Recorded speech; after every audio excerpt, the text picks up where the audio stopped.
प्रकृति में दुखदायक घटना जो घटना कथा कहले तादर दुईटा मामला हूँ गोटे रूम रे दुई जन लेखा शोते सुंदरगढ़ बोधे गोटे आउ अन्य जगह भाई भौणी गोटे अजानती गोटे जगह मरीगले आउ गोटे जगह बोधे भाई भौणी कड़े मरीगले ना कौन तो यहाँ तो नुआ कथा ना ओडिशा वर्ष को प्राय 1000 लोक एमती साप कामड़े मरुंच ये चली तो आम रोकथाम करा गले ये जो सचेतनता देखो सचेतनता आम कहे मृत्यु तो बंद करने ना साप कामुड़ाटा सचेतनता नुहे आम सचेतनता साप कामुड़ा कमिज ना कहीं अनेक जगह साप कामुड़ा गोटे अक्युपेशनाल हाजार्ड चाष कम कर धान काटिया जीव तली रोया जीव चा बगीचा से चा पत्ता छिंडिया जीव तो साप कामुड़ा खाइब मरिया जो कारण हो मरण जो हो लोक जार मृत्यु होची पोस्टमार्टम रिपोर्ट लास्ट को देखा लास्ट को हार्टबिट तार धबधबे हार्टबिट बंद हो रेस्पिरेशन धीरे धीरे बंद हो निश्वास मारी पार नहीं किडनी कार फेल कर अलग कथा तो आमर जो शीघ्र मृत्यु जो हो रेस्पिरेशन डिस्ट्रेस निश्वास नहीं पारनी बोली गोटे मरी जाऊँगी आम जो डाक्तखाना जाऊे डाक्तखाना पहुंचला बेलू आम गोटे आम्बुलांस पहुंची गले डाक्तखाना टेस्ट कले टेस्ट कला के सीरीयस पुणी होनी आउ गोटे डाक्तखाना पठाऊ रेस्पिरेशन कि मैंने निश्वास जदि आईसीयू ना गवर्नमेंट डाक्तखाना सरकारी मेडिकल का नहीं सी पुणी आउ गोटे जगह जीव तो आइदर प्राइवेट तार पैसा थे प्राइवेट जीव कि पैसा ना से आउ गोटे गवर्नमेंट डाक्तर बड़ जगह जो कटक जीव भुवनेश्वर जगह कटक से जीव केएमसी जीव तो ये जो जीवासवा गाड़ी जो ट्रांसपोर्ट कला बेले समस्या अधिक होची कारण आईसीयू तक मिलले तंटी पटे पाइप भर्ती कर जदि वेंटिलेटर लगी पारि था निश्वास कृत्रिम श्वासक्रिया कर पारि से बंची पारि था सेटा हो पारनी तेणु सरकार प्राय 2-3 मास तले घोषणा कले जे आम सबू एक्सीडेंट को जी 7 दिन पर्यंत फ्री चिकित्सा करेंगे गवर्नमेंट डाक्तखाना और प्राइवेट डाक्तर जो भी एक्सीडेंट जी पशला मैंने तुम चिकित्सा कर लोक खबर पाई ढेर से लोक बंची आग जाओ तो से दुर्घटना श्रेणी में साप कामुड़ा क्या रखानी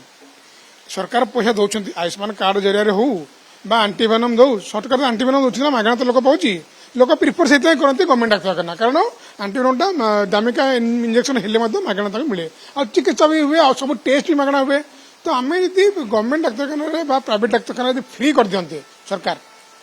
जी भी साप कामुड़ा पेसेंट आसला प्रथम 5 दिन 7 दिन फ्री हेले कौन हम ना से लोकटी बंचीगला तो सरकार को लाभ कौन हम जो 4 लाख टका लोक सरकार मरला पर दौरान लोक को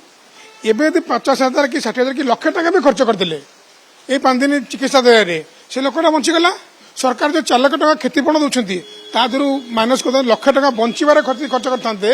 ये 3 लाख टका तार से राजकोष में मरीगले तो 4 लाख दौरान प्रथम पॉइंट गला आउ गोटे कहूँ जे नवेम्बर 25 नवेम्बर 17 2025 मसीह सुप्रीम कोर्ट राय दे नेचुरल डिजास्टर साप वन्य पानी आ मनीष जो द्वंद्व होची कॉन्फ्लिक्ट से नेचुरल डिजास्टर होगा सरकार साप कामुड़ा कि दौले नेचुरल डिजास्टर दौले ये जो पैसा दौरान तो से 10 लाख टका बढ़ी दि जाऊ कारण सुप्रीम कोर्ट राय स्पष्ट था 10 लाख टका मिल से 10 लाख टका न बढ़े आम रायर अपमान हो लोक भी लाभ पाइबे ना लोक लाभ पाइबे तेणु सरकार दुईटी काम करूँ साप कामुड़ा मागणा घोषणा डिक्लेयर करते प्रथम 6-7 दिन जहाँपर आईसीयू लोक दौड़े मागणा आईसीयू कि जोड़ी सुविधा हम से डाक्तखाना चिकित्सा हे आ 10 लाख टका मरला दयाक 10 लाख टका दिंतु ता द्वारा कौन हम सुप्रीम कोर्ट राय भी पालन कर लोक किसी बेनिफिट पाइबे